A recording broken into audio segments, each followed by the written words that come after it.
Man, have you ever noticed that anxiety tends to increase as we get closer to nighttime? In this video, I'm going to give you 10 tips to help you calm this pesky nighttime anxiety and help you hopefully get a better night's sleep. There are multiple statistics that show that many individuals struggle with sleep on a regular basis. In fact, 50% of those who are sleep deprived say that their anxiety impacted their sleep. It's such a conundrum because anxiety tends to cause less sleep, and then having less sleep tends to cause anxiety. What do? Our brain is simply tired at the end of the night. We've had 1,000+ different thoughts that have come our way, problem solving different things, homework to do, interactions with others, and really, the biggest thing we're thinking about is the things we don't know, the things we have no idea we can't problem solve. It's usually things about the future. Our brain gets stuck in the future, in these what ifs. The thing is, we have no control over it. This is where anxiety loves to live, in these areas where we have zero control. To teach this anxiety who's the boss, here are your 10 tips to help you with your nighttime anxiety. Number 1, practice meditation. We need to learn to calm our brain from the day. Teach it to not problem solve before we sleep. Some say that while we dream, our brain is throwing out useless information that we don't need. It's problem solving.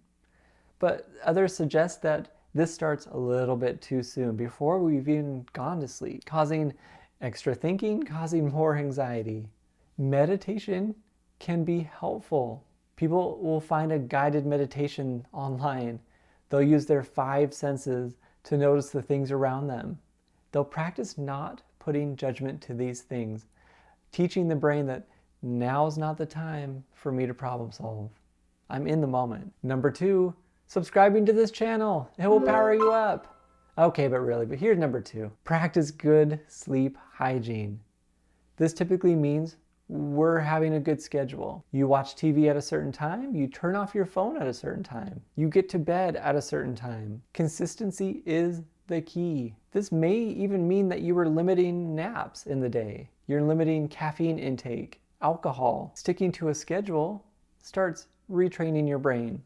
This is when I sleep, this is when I'm awake. This is when I use my phone, this is when I don't use my phone. Number 3, avoid stressful activities before bed. It's important to create transition from daytime to nighttime. The goal is to teach the brain that daytime is for problem solving. It's for thinking. Nighttime is for relaxing, rejuvenating yourself. This may mean no work past a certain time, no news, no social media. Some even find that watching TV right before bed presents an issue. I'm going to turn off this video right now. He said no social media at nighttime. Number 4, limit screen time.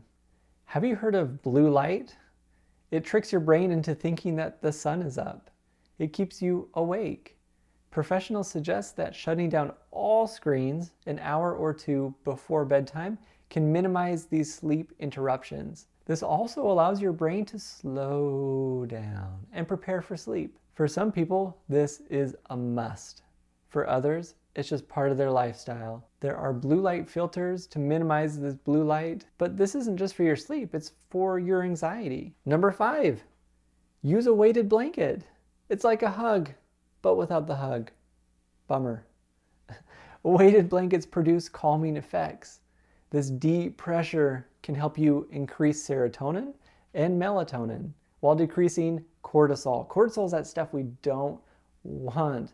That's where the anxiety is like amping up. It's releasing all these chemicals. It's hard to calm that down sometimes. Ultimately, this promotes this feeling of calmness and peace. Number 6, exercise in the day. Exercise reduces the production of stress hormones. With less stress hormones, we tend to have less anxiety. Regular exercise has shown to help people fall asleep faster and more soundly, even brisk walks. However, individuals should avoid vigorous activity at least 1 hour before bedtime. Number 7, set aside time for winding down. This is all about routines. Think about the things that get you in the mood to sleep. Dimming the lights, listening to calm music, a warm bath. At least 30 minutes before bedtime, individuals can start this transition. Schedule this out. I sleep every night at 10:30. The body and brain need to know this is the routine, no matter what. Number 8. Is that 8? Number 8. Write worries down on paper. Sometimes our thoughts just won't stop, but that's okay. Thoughts are thoughts. Some find it helpful to pull out a piece of paper and write down the thoughts throughout the day. Anxiety feelings, or things they need to get done, or things they have no control over. The act of putting them on paper often tells our brain, it's here. It's on this paper. It's not in my brain anymore. It's here. I'll get to it when I get to it. But what you'll find is that most of the things you're writing down, you don't really have control over. Or there are things in the future that we're unsure of. Teach the brain that once you've written them down, you're no longer problem solving them. This is your time. Nighttime. This is my time. Sometimes quiet answers to the brain like, okay, cool, gotcha, can signal that you've had a thought, but you're not moving any closer to it. Number 9, avoid lying in bed awake. Leaving the bed may feel counterintuitive, but getting out and doing something relaxing can help calm the body and reset this loop of thoughts. This doesn't mean pull out your phone, scroll through social media, watch a TV show, but ultimately, this conditioning is known as stimulus control and can reduce the amount of time it takes for you to fall asleep. If you try this, it's important to actually leave the bedroom, leave the environment, get some mental rest, reset, and try again. Number 10, let thoughts be thoughts. The more you try to control them, the more they'll have control over you. Practice not putting any value on these thoughts. It doesn't matter. If they bring up anxiety, it doesn't matter. If they're random, it doesn't matter. Let a thought be a thought. Just like before, answer with, okay, cool, gotcha, maybe, maybe not. Signal to the brain that you're not figuring any of these things out. They may have their place, but right now is not the time. And anxiety doesn't get to tell you that this thought is more important than this one. Ultimately, what's important to know is that you may have anxiety about actually falling asleep. And that's okay. It's okay to feel anxious. The body is throwing out all these false signals. You must do all these things perfectly to fall asleep.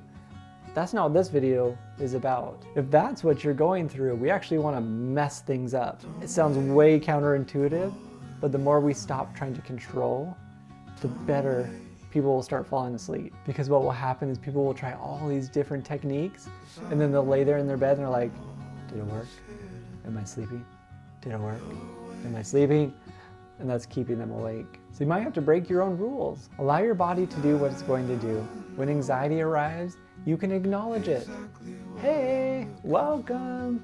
You can stay, you can leave, do what you want. I really don't care. It's definitely a mindset. Feels like a big lie sometimes, but it's a good mindset to be in. So what'd you think? What helps you with your nighttime anxiety?